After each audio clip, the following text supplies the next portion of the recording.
Sejam bem-vindos a mais uma edição de Médio Tejo em Revista, com as habituais participações de Hugo Costa e Duarte Marques, deputados na Assembleia da República, eleitos por PS e PSD, respectivamente, eleitos no Círculo de Santarém. Vamos seguir na sua companhia até bem perto das 19 horas, como também é habitual, sendo que, e já sabe, pode acompanhar-nos pelas frequências 98, 92 FM, ainda pelo site radiohertz.pt, por áudio e vídeo para todo o mundo, sem esquecer a plataforma Mel para clientes desta operadora, sendo que aqui basta digitar o código 929800, depois, claro está, de carregar no botão verde do comando da sua televisão. Vamos, como habitualmente, ter alguns temas que têm marcado a atualidade da região e não só. Vamos ter esses temas em análise, mas vamos começar esta edição por uma triste notícia do último domingo, o falecimento de Luís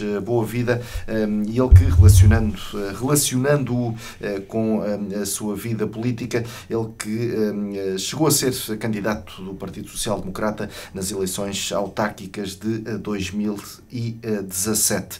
Duarte Marques, bem-vindo, obrigado pela presença. O que é que se pode dizer de Luís Boavida? Obrigado. Eu acho que a coisa que melhor se ajusta àquilo que era o Luís Boavida é dizer-lhe obrigado. É dizer-lhe obrigado por aquilo que fez no futebol, que fez no desporto, que fez na cultura, que fez na política, que fez na sua vida familiar, como amigo dos seus amigos, e é um exemplo para todos nós. Eu acho que é uma grande tristeza para todos, sobretudo para a família. Deve ser um orgulho também partir e saber que deixou uma família forte e um filho formado e uma mulher também que foi sempre a grande companheira dele, mas que deixou uma boa imagem. Eu perdi o meu pai muito cedo também e ponho-me um bocado na posição do filho do Luís e pensei que a melhor coisa que podemos ter quando perdemos o pai é chegar à rua e as pessoas falarem do nosso pai e deixarem-nos orgulhosos. E isso ele tem. E, portanto, eu acho que o melhor testemunho que se pode dar é esse, é deixar a um filho uma imagem incrível de uma sociedade que gostava bastante dele e que ele gostava bastante dessa sociedade. E, portanto, as palavras não podem ser muitas para não perderem o significado. E o Luís Boavida, devemos todos dizer-lhe obrigado. E isso acho que é suficiente e suficientemente forte e profundo para, no significado da palavra, perceber que foi alguém que, se Deus existe, quis os melhores para o pé dele e às vezes partem mais cedo. Eu acredito muito nisso. E, portanto, essa terá sido a solução. Espero que ele nos esteja a ouvir. Ainda por cima era um homem que também gostava da rádio. Espero que nos esteja a ouvir, porque nós continuamos a seguir o exemplo dele em muita coisa e, sobretudo, aquilo que era a sua dedicação ao seu concelho, às pessoas, às associações, ao associativismo, numa altura em que o país está tão carente disso e cada vez mais há menos gente a participar. Ele era um espírito de cidadania. Eu acho que a palavra que melhor o define era um cidadão a sério, em toda a sua dimensão. E fica ao seu exemplo. Espero que a cidade o saiba homenagear e aprender com os seus ensinamentos e com o seu exemplo. Para o PSD foi sempre uma referência e isso é muito importante. Mas nada melhor do que o exemplo de família e de homem.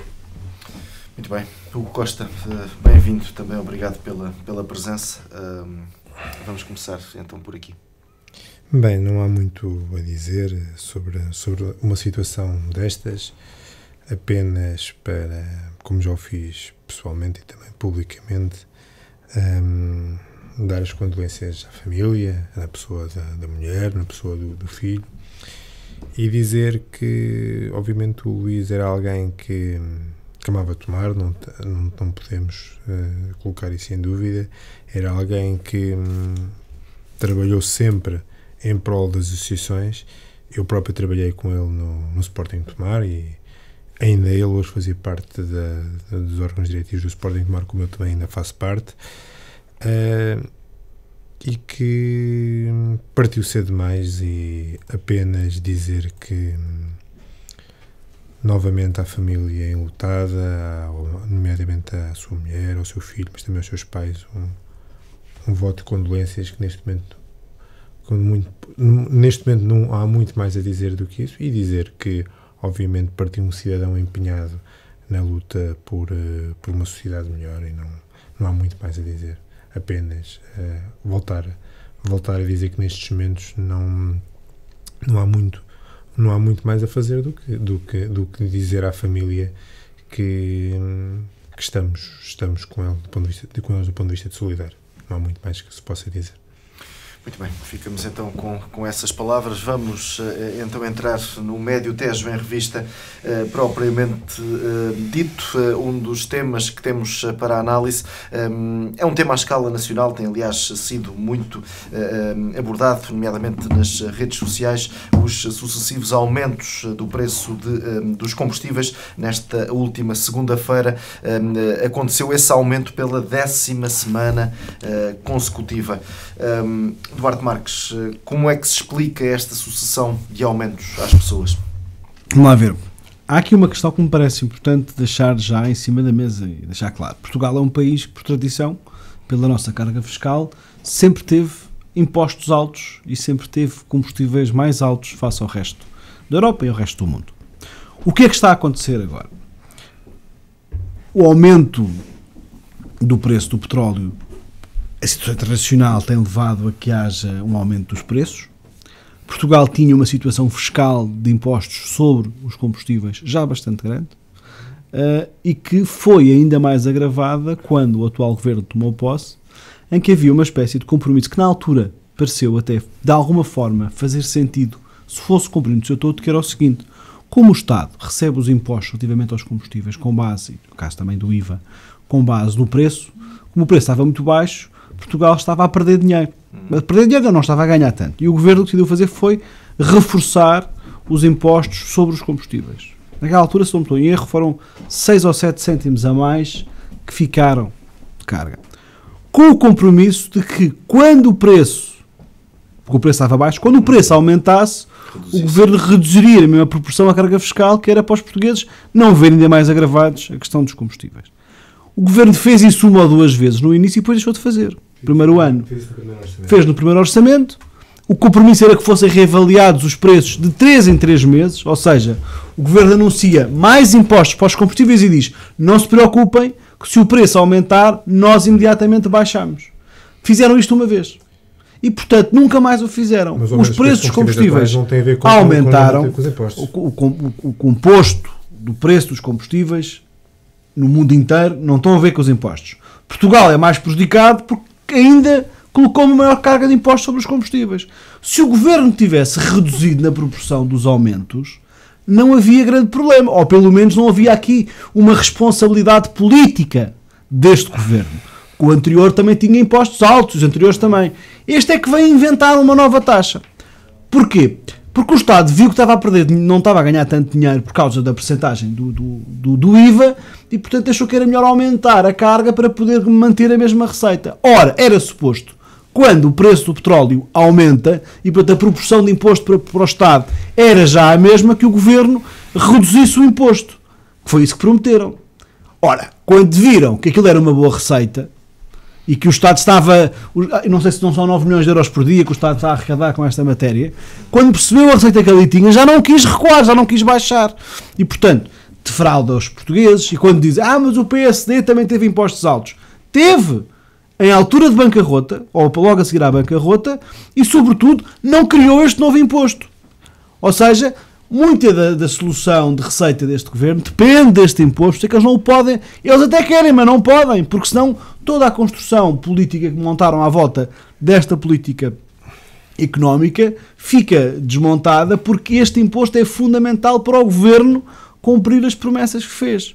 Ora, uma das promessas que também fez era baixar o imposto se aumentasse o petróleo. E não baixaram. Eu estou preocupado porque ainda por cima os próximos meses que aí vêm são muito preocupantes em termos de crise nos países que são produtores de petróleo, onde Portugal depende, e portanto estamos preocupados porque isto tende a piorar gravemente.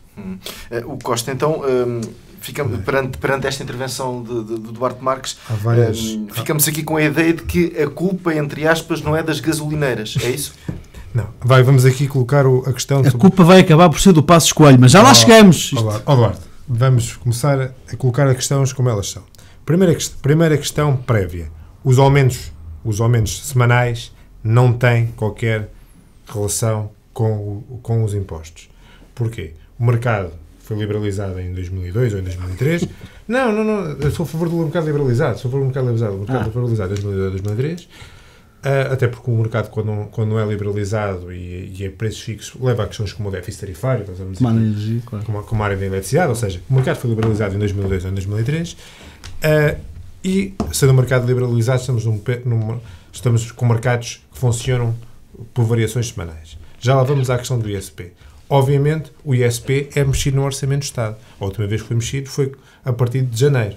Ou seja, estes aumentos semanais, nada tem a ver com o ISP. Tem a ver com um conjunto de questões. Primeira questão, de base, o Brent estava há um ano atrás em cerca de $40 o barril e neste momento está em cerca de $80 o barril. O Brent é o petróleo que serve de base para o mercado português e este é o primeiro ponto.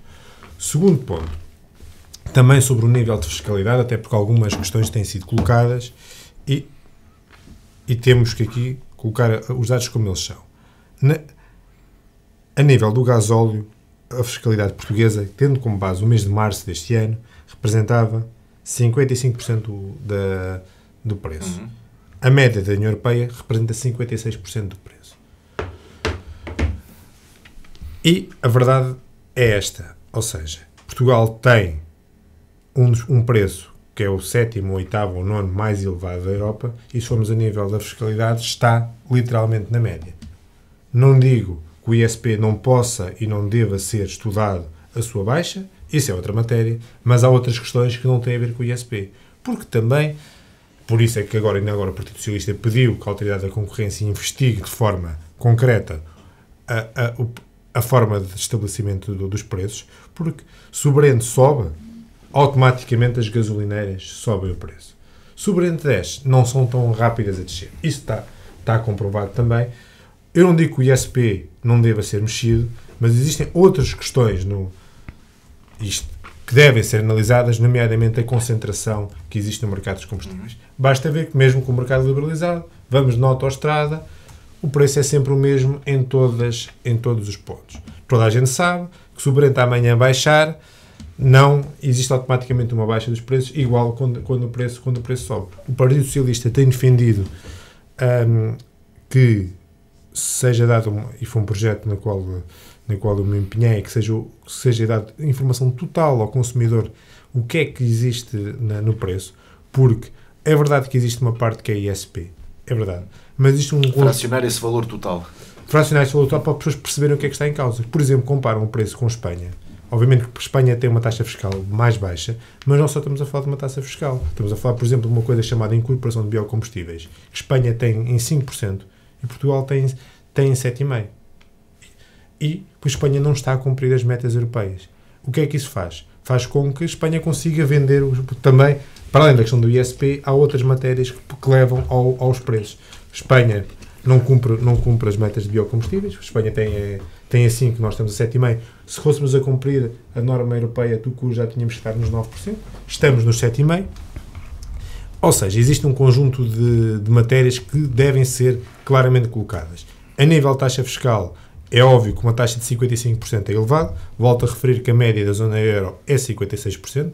É verdade que Espanha está nos 40%, ou cerca dos 40%. É uma taxa mais baixa. É verdade que o Governo, em 2016, numa altura que o Brent estava abaixo dos $40 o barril, colocou esta matéria. No ano de 2016, no Orçamento de Estado, cumpriu. A partir do ano de 2017, essa norma deixou de estar no Orçamento de Estado.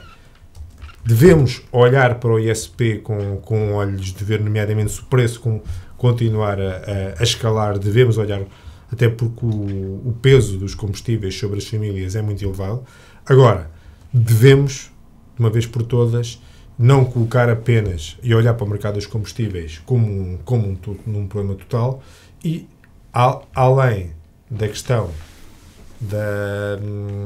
dos impostos, existem outras matérias que devem ser claramente explicadas e escalpelizadas no mercado. E este é um problema de regulação, é isso? Também será um problema a questão, volto a dizer, há duas matérias. Há a questão dos impostos. Exato. E a questão que não é matéria de impostos. É uma matéria de regulação. Obviamente, e aí todos os partidos, ao longo dos últimos 10, 15 anos, têm falado sobre concentrações que existem no mercado de combustíveis, que devem ser, ainda agora, o governo português, há cerca de um ano, pediu à Comissão Europeia a ver se as regras de concorrência estavam ou não a ser cumpridas segundo os acordos de Varsóvia. Devemos claramente colocar os pontos onde... Ou seja, devemos, obviamente, trabalhar a questão dos impostos, não coloco isso em causa, mas também devemos trabalhar que a concorrência, que não existe a concentração de preços. Eu acho que é esse caminho que devemos... Agora vou usar aquela técnica habitual que o Hugo gosta de usar, que é, admite 2 ou 3 questões incómodas e depois pergunta. E afinal, pergunta, Hugo, o Governo pode ou não pode baixar os impostos dos combustíveis? O Governo falhou ou não falhou uma promessa eleitoral? Agora, a resposta, o Governo está a fazer... tudo é verdade. O Governo está a fazer ou não está aquilo que está ao seu alcance para baixar o preço dos combustíveis? O Governo... mais uma pergunta. E o Governo está ou não está a ganhar mais dinheiro com este aumento dos combustíveis? Obviamente, com o aumento dos combustíveis faz com que, sendo o ISP, para quem talvez não esteja tão familiarizado, é uma percentagem, sendo uma percentagem, à medida que o valor de base aumenta, obviamente que o valor do imposto aumenta. E no IVA também. Isto aqui é base... Quanto mais caro for o combustível, mais o Governo ganha. Mas pronto, não é o Governo que está a aumentar o combustível também. Portanto, pronto, mas o Governo está a tirar proveito... Agora, imagina aqui na Rádio Hertz. Alguém faz aqui, pinta um quadro daquele lado. Um quadro de Van Gogh, que já não pode, já morreu. Eles não gastam dinheiro nisso, claro, mas tiram proveito da beleza do quadro que está em frente.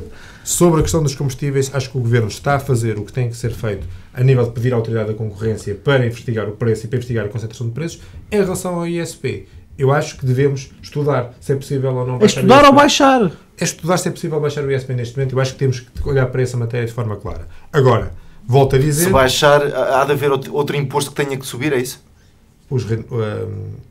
Claro que é isso. Esta é a questão. Para cumprir as promessas que o Governo fez. Não, o Governo disse que tinha outro caminho. Conseguia garantir certas metas.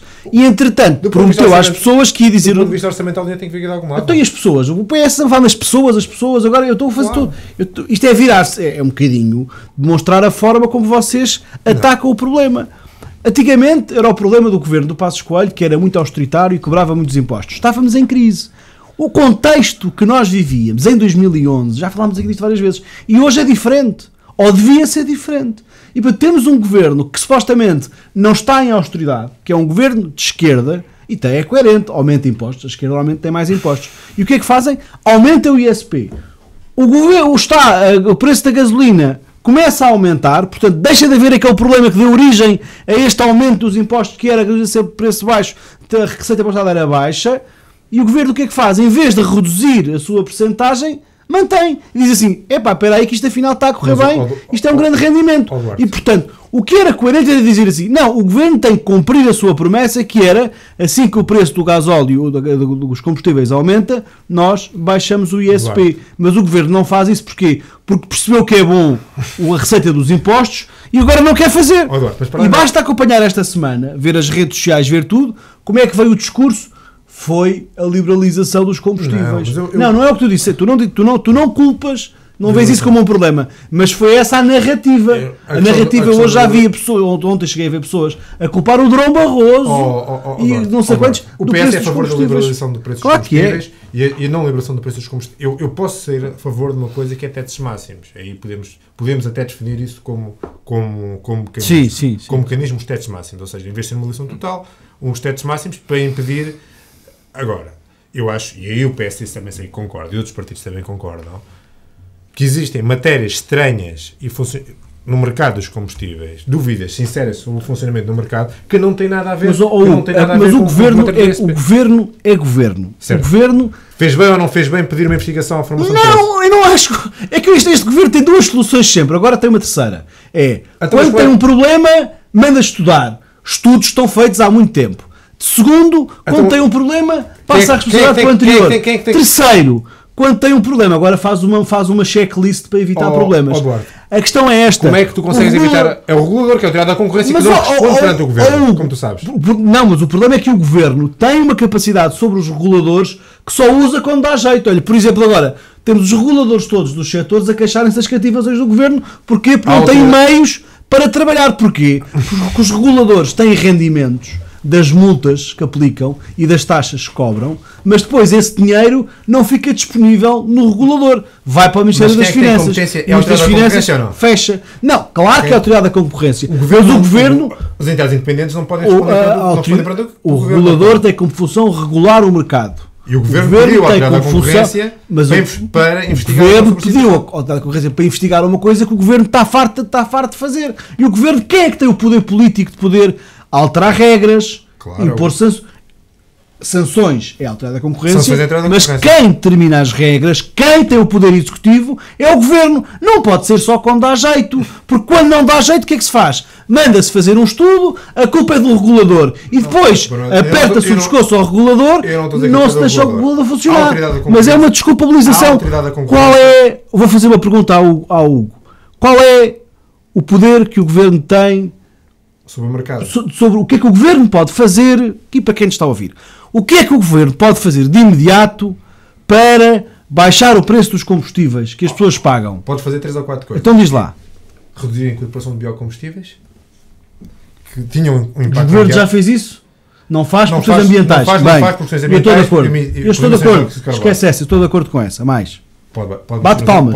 Pode mexer no dióxido, pode mexer no ISP, como é óbvio, que já aqui falámos, como é óbvio. É ou não é mais simples? E pode... E para isso não precisa de uma investigação a ninguém. E pode colocar preços máximos. Pronto, mas o que é imediatamente... Baixar o ISP, que não é o Governo, somos nós na Assembleia da República.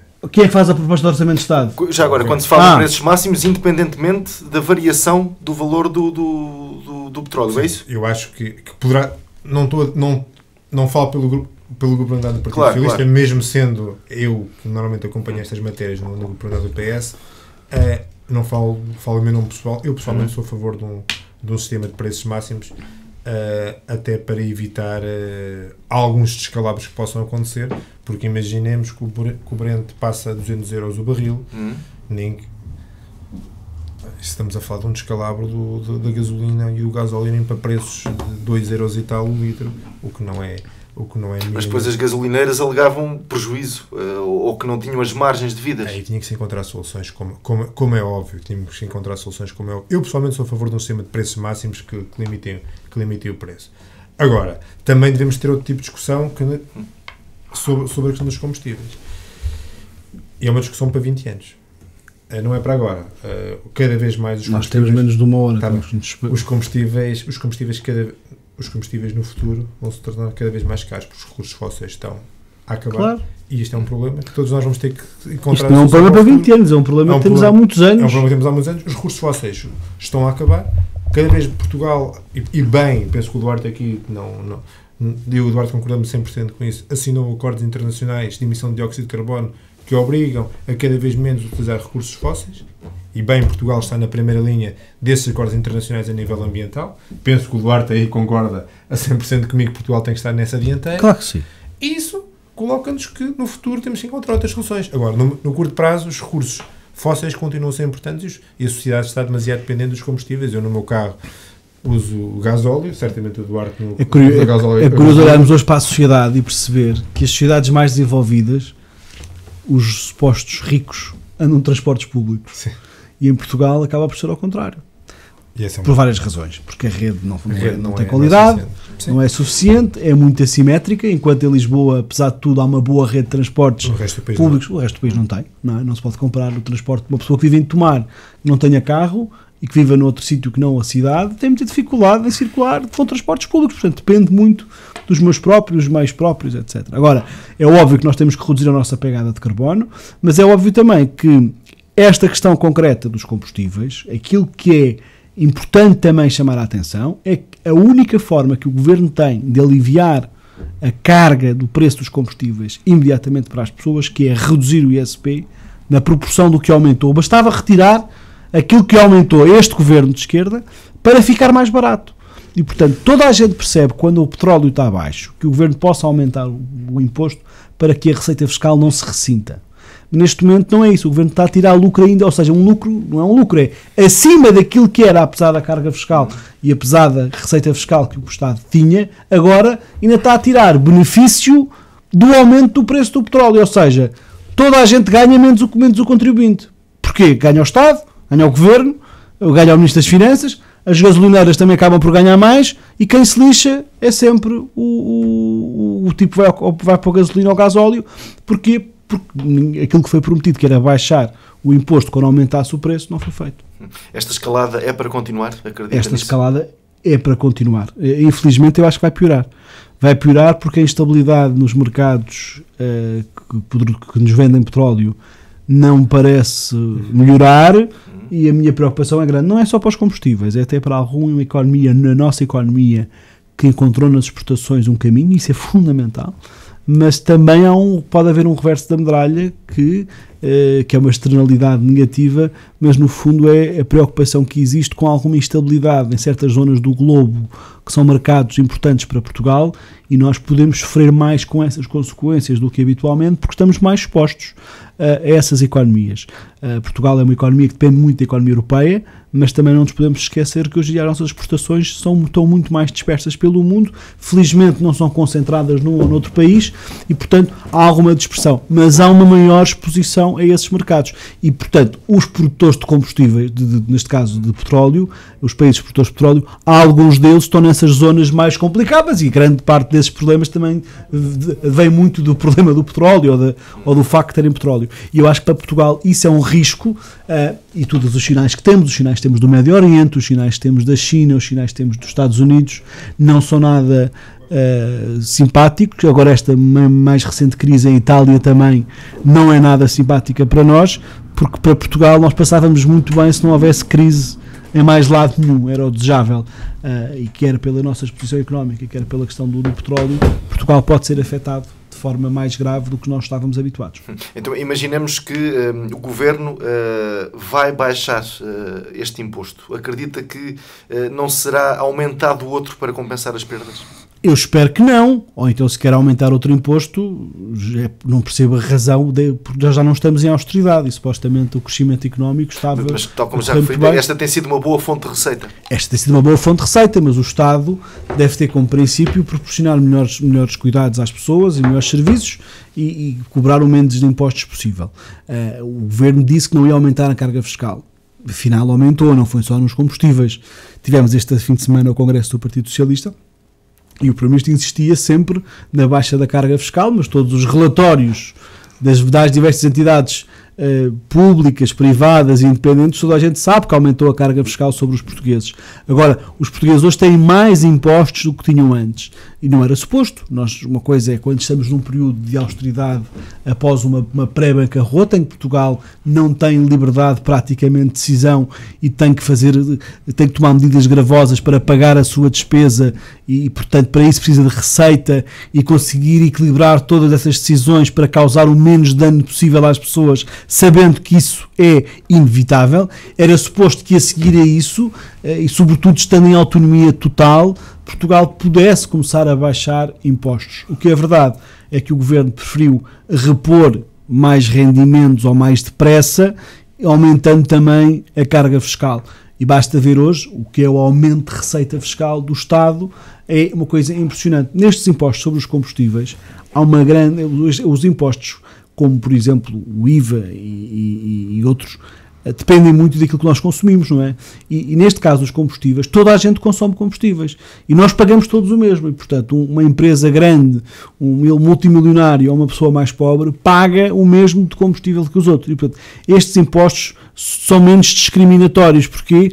Porque as pessoas não pagam em função do seu rendimento, e infelizmente é com base nestes que o Governo está a ter mais receita.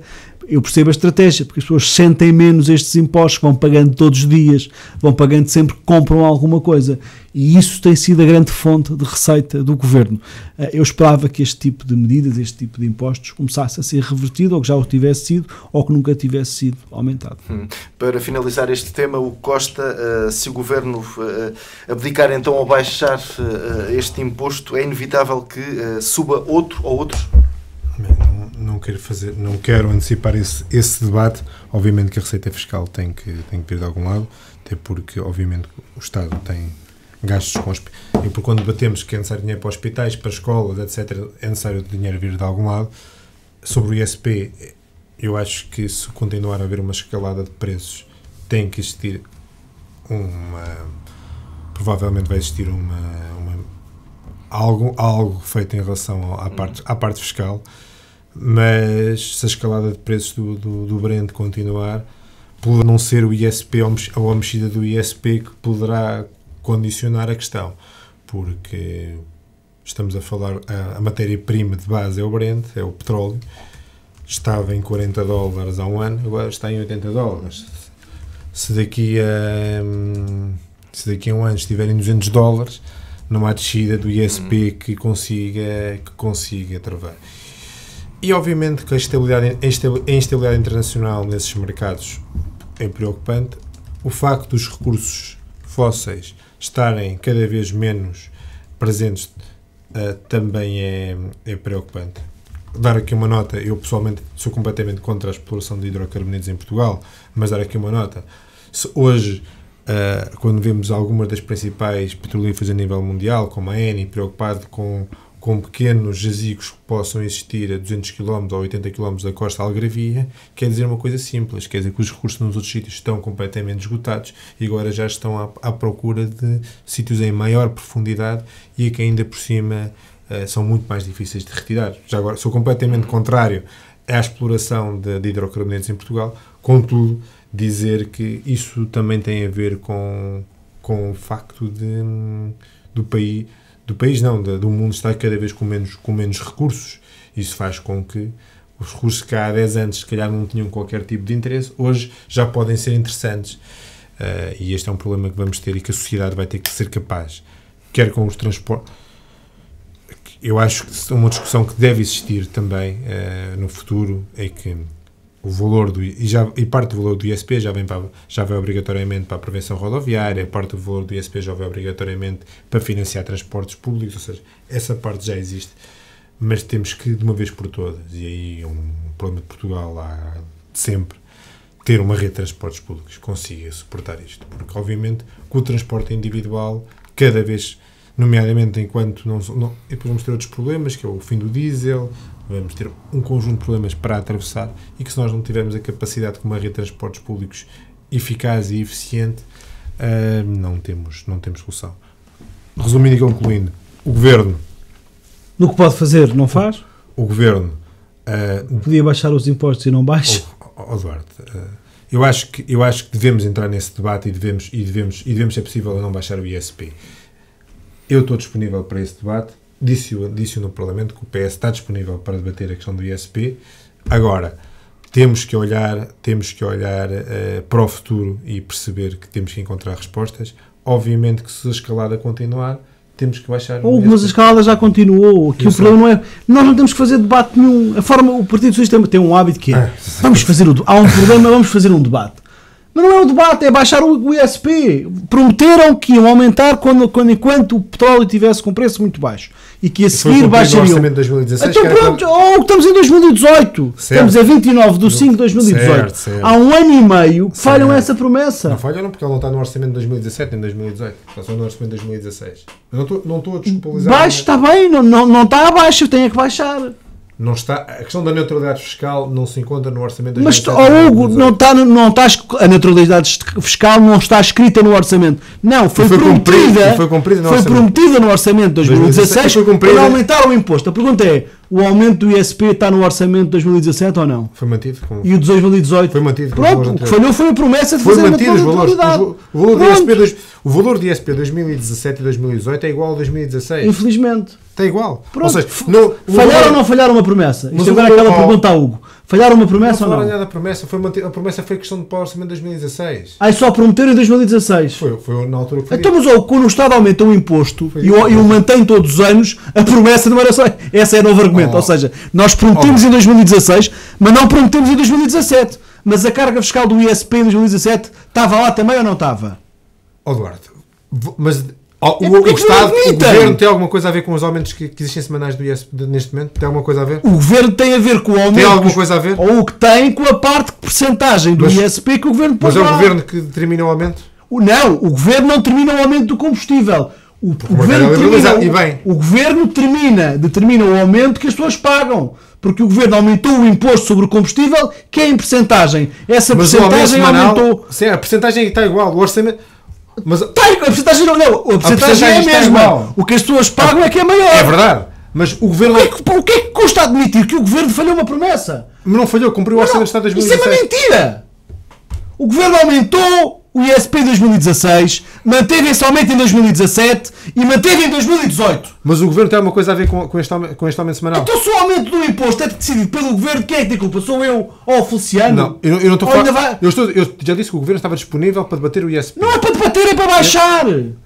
Já tem que ser a Assembleia da República que tem que baixar o ISP. Debater é conversa, debater é um grupo de trabalho. Não estou a falar do grupo Então de trabalho. pronto, fizeram uma promessa em 2016, quando criaram esse novo imposto, ou esse aumento do imposto. 2017, 2018, esqueceram-se da promessa. E agora vais dizer, porque nós escrevemos essa promessa no Orçamento de Estado. Mas não, disseram-no. Eduardo, Foi uma promessa feita às... volto a sublinhar que a questão do aumento semanal do preço dos combustíveis nada tem a ver com o governo. Isso é tão desonesto. Claro que não tem a ver com o governo o aumento dos combustíveis, do preço do combustível na base. Mas o facto do imposto que o Estado cobra ser percentual e, portanto, quanto mais preço tiver o combustível, mais as pessoas pagam e mais as pessoas pagam de imposto. Eu devolvo-te a pergunta. E é verdade ou não que a taxa fiscal em Portugal é mais que a média europeia? Então vamos fazer uma pergunta. Isto tem que ser à Hugo, porque a desonestidade intelectual às vezes é grande. Então é assim. Então pronto, vamos dizer assim, é uma característica do Partido Socialista. Não, tu e do Partido Socialista neste caso em concreto. A pergunta é muito simples. Então eu faço-te a pergunta e eu respondo à primeira pergunta. Então é assim, o Governo tem culpa ou não tem culpa do aumento dos combustíveis ser feito semanalmente? E eu respondo, não tem. Pronto. Segunda pergunta. O Governo recebe mais ou não o aumento dos combustíveis aumenta o preço? Recebe mais. Pronto. E é por culpa de quem? Quem é que criou o imposto? Eu já disse Foram as que empresas petrolíferas. Como é óbvio. Pronto. Se é percentualmente, se em vez de estarmos a pagar sobre 1000, estamos a pagar sobre 2000, é óbvio que se aumento da percentagem é feito com a perspectiva de haver uma baixa do preço. Eu disse isso desde o início do debate. Pronto, agora não digam que o Governo não pode fazer nada já. O Governo tem que fazer alguma coisa rapidamente. Não é fazer o debate. Eu sempre disse que o valor era superior. Tu não podes ser, por um lado, a pessoa do PS que trata das questões de energia e isso ser quase... E isso é uma grande responsabilidade e deve ser valorizado. Mas depois, quando toca a tomar opções difíceis, diz assim, é a minha opinião pessoal, PS e o Governo. Mas sobre o quê? Sobre os impostos. Eu acho que o Partido Socialista tem que assumir. A única questão que eu falei da questão pessoal foi da questão dos preços fixos, e é uma questão que não está em cima da mesa sequer. Mas no corte no ISP, o Governo e o Partido Socialista têm que assumir esta promessa, e o Bloco de Esquerda e o PCP. Todos votaram o Orçamento de Estado, não foi só o PS. Partido Socialista, Bloco de Esquerda e PCP têm reiteradamente verdes e panos agora. mantido esta carga do ISP.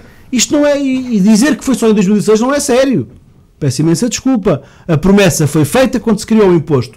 Só cumpriram, e mal, no primeiro ano. A partir daí, viram que a receita era muito grande e lá está, que se lixem as pessoas e as empresas.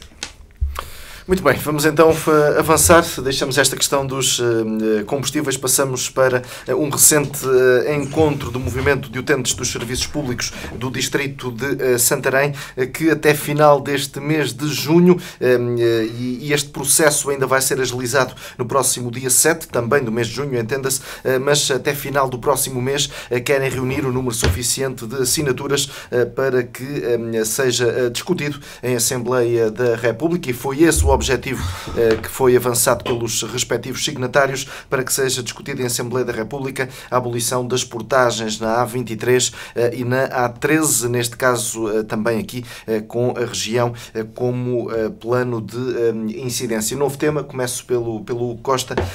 O Costa, estas pessoas, estes promotores, este movimento de utentes dos serviços públicos de Santarém têm razões para acreditar que esta iniciativa possa dar algum fruto? Sobre a abolição total das portagens? Exatamente. Não é muito difícil a abolição total das portagens. Existem contratos assinados com empresas concessionárias que têm que... Não quero agora entrar aqui no debate de quem é que fez os contratos, porque depois aí há sempre diferentes versões. Sobre a questão da A23, trata-se de uma execute e existe a promessa eleitoral do Partido Socialista que já foi cumprida em baixa de 10% do preço, das 15% do preço, que deve continuar a ser baixo. Eu, pessoalmente, defendo que o preço da A23 seja baixo. Também defendo que a A13 seja integrada nessas antigas scuds e o preço seja baixo. Não acredito que existem condições para a abolição total das portagens, pelo menos neste momento, porque estamos a falar de valores de... Só por essas questões contratuais, é isso? Por questões contratuais e por questões de necessidade de indemnização. Como é óbvio, não existe capacidade, porque obviamente que se amanhã as portagens fossem abolidas, alguém tinha que pagar a essas empresas que têm os contratos e obviamente e estamos a falar de valores incomportáveis para o Estado. Será muito difícil a abolição total das portagens. O Partido Socialista não defende a abolição total de portagens. Eu pessoalmente defendo, e também é essa a posição que tem existido, a baixa de portagens no interior. A A13 não tem sido contemplada e mal, devia ser contemplada nessas baixas. Pessoalmente acho que o Governo devia ter contemplado, quando baixou as portagens na A23, devia ter baixo na A13. A A13 não é formalmente uma escute porque nunca teve, sempre foi portajada, o que faz com que ela, do ponto de vista jurídico e na discussão jurídica da estrada, da via, não seja uma escute. Contudo, não é possível. Em relação a essa as pessoas têm liberdade, têm toda a legitimidade de pedir a abolição total das portagens, sendo que ela será sempre muito difícil no atual contexto de acordos para um conjunto de anos. Acho que devemos trabalhar para baixar os preços, devemos pressionar os governos, quaisquer que eles sejam, a baixar os preços. Em relação à abolição total de portagens, não me parece que o país tenha condições, porque isso obrigaria a muitos milhões e milhões de euros que certamente o país não tem condições para suportar. Então já agora outra questão, quando estas pessoas... E penso que o Eduardo concorda comigo, não é possível passar para zero amanhã as portagens, ou não? É possível, há um caminho alternativo sempre. Não, mas Eduardo, tudo é possível. Sim, mas se é responsável. Não é responsável, claro. não é responsável, não é viável. Mas estas pessoas que pedem a abolição das portagens, considera estão na sua liberdade e legitimidade de o fazer. Muito bem, mas considera que há informação suficiente para as mesmas, por exemplo, em torno dos valores que o Estado teria que pagar se optasse por esse caminho? É que se calhar falta aqui também informação para quem reivindica, ou não? Falarmos de valores concretos, falarmos... Quem reivindica, temos aqui várias matérias. Temos aqui um problema de coligação. Logo à partida, há partidos que sempre defenderam a abolição total das portagens. A CDU o Partido Comunista Português. Até chegarem ao governo. O PCP continua a defender até chegar ao governo. Quando teve a hipótese de fazer isso, não o fez. Pronto. E, portanto, deixa ter legitimidade para falar. O PCP e o Bloco continuam a defender a abolição total de portagens, apresentam essas propostas de forma quase regular na Assembleia da República sobre todas as estradas e mais algumas, sabendo eles que... Mas esses grupos parlamentares não sabem, então, da existência desses contratos? Sabem, mas esses grupos parlamentares têm uma visão em relação aos grandes grupos financeiros que o Estado não tem nada a que pagar, e por isso... Ou seja, o Estado... Acho que há aqui uma coisa importante, a questão desses contratos existirem, não é um contrato de aluguer de uma coisa, não foi o Estado que foi ter com uma empresa e dizer assim, olha, agora pagamos de X. Não, esses contratos, podemos discutir o modelo de haver escudos ou não. Houve empresas que fizeram autoestradas e que depois alugam ao Estado. O Estado não pode chegar ali agora e retirar-lhes a autoestrada. Pode renegociar as condições. Agora, se foi a empresa que fez a estrada e não foi o Estado, não dá para chegar lá, não é por haver um contrato. Não, é como chegarmos aqui e ocupar a sua casa. Ou o Governo chegar aqui e ocupar o edifício da Hertz. É a mesma coisa. E, portanto, uma coisa é dizer, nós temos capacidade para comprar aquelas estradas às empresas que as fizeram. Este é o custo. Se tivéssemos, nós tínhamos mandado fazer às empresas, não é? Tínhamos feito nós diretamente. E, portanto, nesses casos assim, não é fácil o Estado resgatar. O Estado pode, até porque além de resgatar a infraestrutura, há também a manutenção. E nós estamos aqui a ver, já todos sabemos isso, que nem para a manutenção o Estado hoje em dia tem capacidade. Basta circular em algumas estradas, dependendo do Estado, para percebermos. E, portanto, eu para já, relativamente aos movimentos, que falou, eu já conheci vários no Distrito de Santarém e confundem-se muito com as pessoas do PCP. As pessoas um dia são do PCP e no outro dia são dos movimentos defesa dos serviços públicos.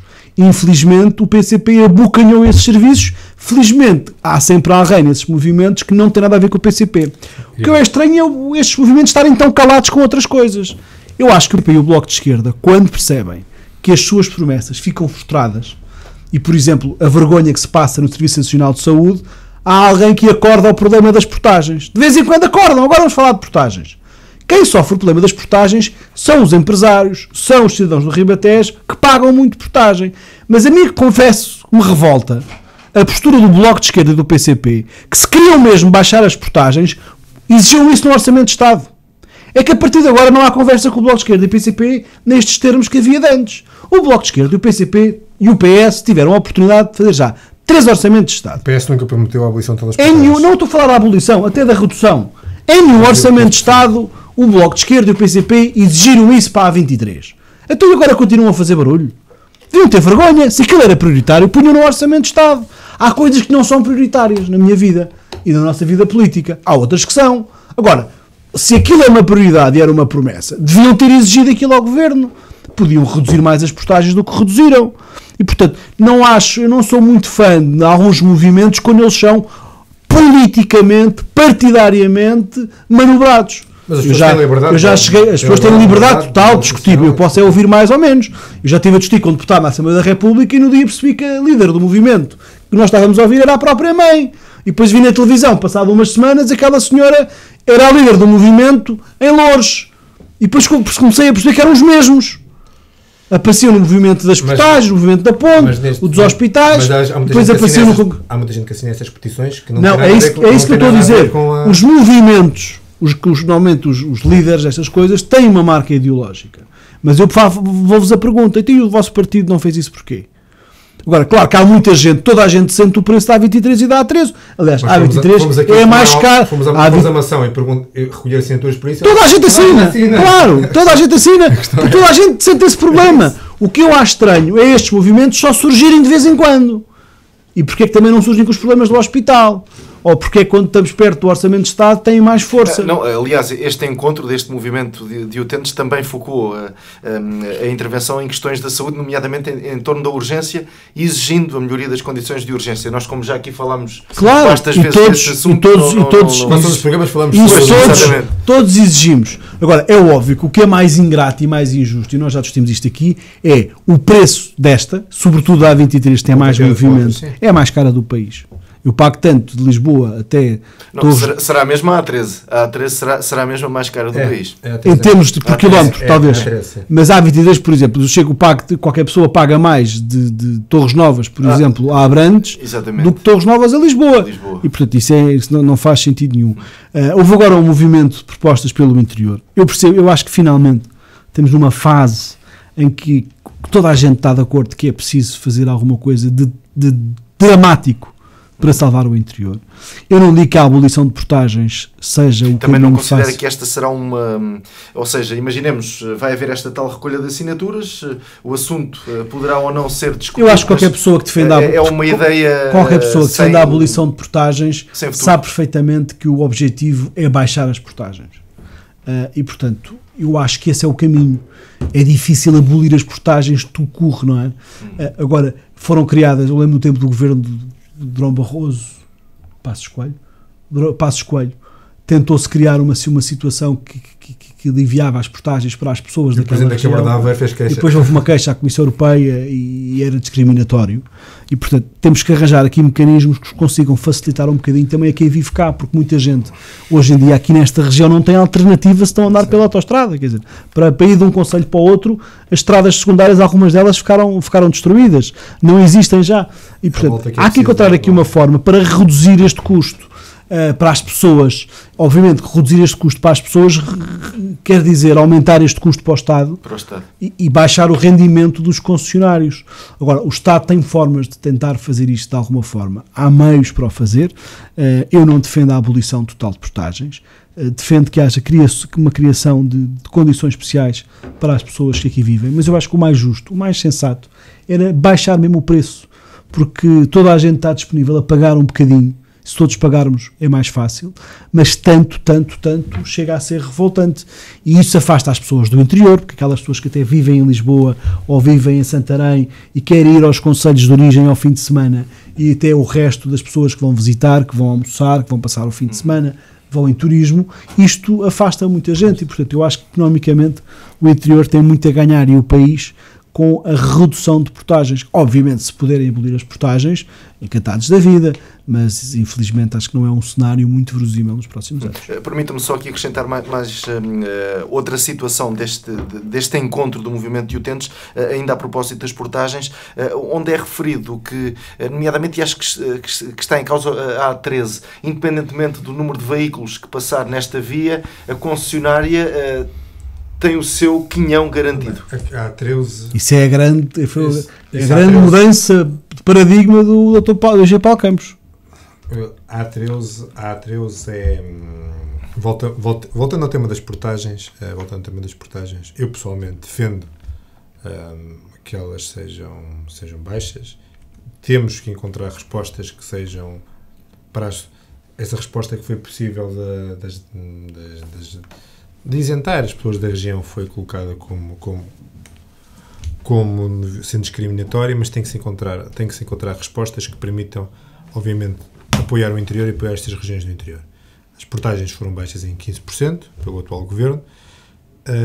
Julgo que esse caminho deve continuar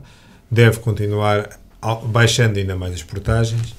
Se me perguntassem a mim, o ideal seria a 23 não ter qualquer portagem até à guarda. Seria o ideal. Se existem condições financeiras para isso. Tenho muitas dúvidas com os contratos que existem. Por isso, eu acho que o trabalho que se deve ser feito é de baixa dos preços das portagens, e não contem comigo para, até enquanto deputado na Assembleia da República, estar aqui a dizer que é possível a baixa para zero da portagem. Não é sequer presumível que isso seja possível, pelo menos no curto prazo. Em relação à A13, a A13 é uma questão complexa. Para já nunca foi uma SCUT, foi um contrato que começou a ser negociado ainda no anterior governo do Partido Socialista e continuou, acabou já no tempo do governo do Partido Social Democrata CDS. É uma estrada que tem muitos poucos veículos. Logo à partida tem essa base. O estudo de tráfego, eu sei que pode, para alguém que seja de Tomar, como eu sou, aquela estrada sempre foi um grande pedido, mas não existe a densidade populacional naquela região que coloque um tráfego muito elevado. Não, seria sempre impossível um tráfego muito elevado naquela estrada. Mas é uma estrada que atravessa alguns concelhos que, por exemplo, na questão dos incêndios foram muito afetados. Logo à partida Pedrógão, mas também outros como Castanheira de Pera, etc., que é realmente a estrada que lhes dá acesso a esses concelhos. Por isso temos que ter eu acho que será possível e deve ser defensável e aí os autarcas também têm que ter um papel fundamental de todos os partidos, até porque a estrada atravessa câmaras municipais de todos os partidos, não. Atravessa câmaras municipais do Partido Socialista e do Partido Social Democrata, deve ser claramente uma resposta de baixa de preço e colocar essa estrada quando eu concordo que seja uma profunda injustiça que quando o Governo baixou as portagens às ex-SCUTs, que a A23 foi colocada nesse lote, baixou 15%, a A13 não tenha sido baixa porque não estava nesse lote do ponto de vista jurídico. E o Estado deve encontrar essa solução para a A13 ser baixa. Quando as antigas SCUTs são baixas, e existe a promessa do Governo de continuar a baixar as antigas SCUTs, a A13 tem que estar colocada, não encontro motivos para não estar. Sobre a história dos movimentos, as pessoas são livres de fazerem qualquer tipo de organização. É verdade que existem pessoas que são afetas a determinados partidos políticos nesses movimentos. É natural que o seja, também porque normalmente as pessoas que estão na política acabam por ter estarem mais despertas para um conjunto de matérias. É óbvio que depois muitas vezes podem, ou não, mas muitas vezes acabam por levar para esses movimentos alguma daquela que é a agenda desses partidos políticos. Mas, volto a dizer, nesses movimentos existe muita gente que nada tem a ver com esses partidos e há muita gente que assina petições. Eu próprio, eu hoje não assino petições, por princípio, já assinei algumas desde que sou deputado, mas por princípio tenho alguma dificuldade em assinar petições, porque no fundo estou a fazer uma petição a mim próprio. Devo dizer isso ao Ministro da Ciência. Não, mas o Ministro da Ciência já vai no segundo manifesto que assina contra ele. Está bem, mas é uma questão de, eu pessoalmente, ridículo. Por princípio, não acho bem um deputado da Assembleia da República assinar uma petição, porque está a fazer uma petição... Tirando em casos muito excepcionais. Tirando em casos muito excepcionais, eu não assino petições. E essas não assino... Estando solidário, obviamente, com as populações, não assino... Até porque pode haver um conflito de interesse a seguir. Claro. Ou seja, porque depois provavelmente posso ter que votar alguma matéria e resolver aquela uma questão, e obviamente não me parece em mim sequer o mais inteligente e o mais até correto e ético um deputado da Assembleia da República assinar petições. Mas antes de ser, assinei muitas petições sobre saúde, sobre estradas, porque obviamente se formos a Mação ou se formos a Tomar, só para falar dos concelhos em que nós dois temos origem, perguntar às pessoas que querem a A23 e a A13 de Borla, obviamente que as pessoas toda a gente quer, obviamente. Toda a gente quer, obviamente que sim. E aí mal seria se não quisessem. Aí não é uma questão. Agora, quem está nos lugares de decisão política tem que ter, obviamente, opções responsáveis, e nesta matéria não é responsável. Eu neste assunto acho que há muita... Tendo a noção disto, há muita hipocrisia e há muita... Há uma criação de falsas expectativas às pessoas que a mim me revolta. E neste caso o Bloco de Esquerda e o PCP são especialistas. O PS não eu não falei do PS. Sim. Criam uma expectativa às pessoas que depois não concretizam, trazem estes assuntos recorrentemente e depois na hora da verdade, quando eles têm o poder de decidir isso, na única vez que tiveram, não decidiram. E isso a mim revolta-me, porque além de serem cobardes e não terem a capacidade de assumir isso às pessoas, ainda somos nós que andamos a tentar garantir alguma sustentabilidade à gestão da coisa pública, que temos que ouvir o Bloco de Esquerda e o PCP consecutivamente a dizer uma coisa na Assembleia e dizer outra aqui no Distrito. Porque não vale a pena tentar criar expectativas quando sabemos que nós vamos concretizar. E a seriedade leva-nos a dizer que temos que assumir e ter a coragem de ouvir as críticas das pessoas. Agora, dizer às pessoas aquilo que elas querem, mas depois chegarmos a Lisboa, à Assembleia da República, e votarmos de forma diferente, é um episódio de hipocrisia política. E feliz ou infelizmente o Bloco de Esquerda e o PCP nunca tinham estado no poder, agora estão. E portanto agora têm que assumir as consequências de poder ter feito alguma coisa e não fizeram. E eles vão dizer, mas quem está no governo é o Partido Socialista. É verdade. Mas o Orçamento de Estado que lá está foi negociado com quem? Foi com o PSD. Não aprovaram nenhuma proposta nossa. Portanto, para o bem e para o mal, o Bloco de Esquerda e o PCP têm que assumir as responsabilidades do bom e do mau. Não podem ser só do governo quando é para distribuir dinheiro. O Bloco de Esquerda e o PCP não podem ser solidários com o governo só quando é para repor rendimentos. Tem que ser no resto. Também tem que ser são solidários no aumento do preço dos combustíveis. São solidários em não baixar o preço das portagens. Isto é que é seriedade política, não é terem um discurso em Santarém e outro diferente em Lisboa. Muito bem, agradeço-vos mais uma vez pela vossa participação neste Médio Tejo em Revista. Vamos voltar numa próxima oportunidade. Fique bem, fique com a ERTE.